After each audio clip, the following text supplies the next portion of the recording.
Ever been stuck answering, "So, how's the weather?" while your brain silently screams? You're not alone, and you're definitely not broken. Science actually explains why certain people would rather endure awkward silence than exchange hollow pleasantries. Let's break it down.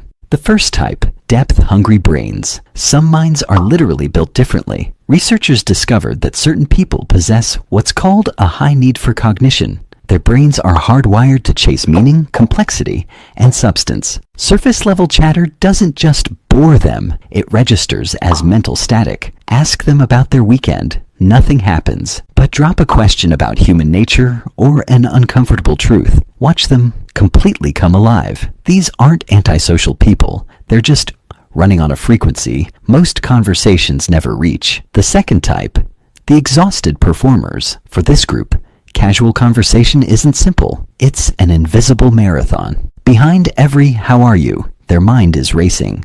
Did I respond too fast? Was that awkward? Should I laugh now? Psychologists call this cognitive overload, and it turns every chat into an exhausting mental performance. Because they're so consumed by managing the interaction, they never actually experience it. Eventually, the brain learns to associate small talk with stress and starts avoiding it altogether. Not because they dislike people, because the mental price is simply too high. The third type, authenticity seekers. These people spotted something the rest of us quietly ignore, that most casual conversation is scripted. Fine, thanks. Can't complain. Oh, it's been crazy busy. We've rehearsed these lines since childhood, and while they keep things polite, they also keep things permanently shallow. For people who prioritize genuine connection, trading rehearsed lines doesn't feel harmless, it feels dishonest. Psychologists call this existential authenticity.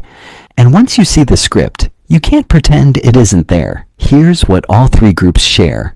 They're unusually comfortable with silence. Most people panic when a conversation stalls, frantically filling the void with noise. But these individuals understand something quietly powerful. Silence can be more truthful than words. It signals, "I don't need to perform for you." And despite the stereotype, hating small talk has nothing to do with arrogance. It's actually closer to vulnerability. Safe conversations protect you. Real ones expose you. When someone bypasses the script entirely, they're not being difficult. They're taking a social risk most people actively avoid. Research consistently shows these people maintain fewer friendships, but far more meaningful ones. Quality over quantity, always. So here's the real takeaway. If small talk drains you, your brain is likely craving something most conversations never deliver: genuine human connection. And next time someone seems distant at a party, maybe they're not rude, maybe they're just waiting for something worth saying.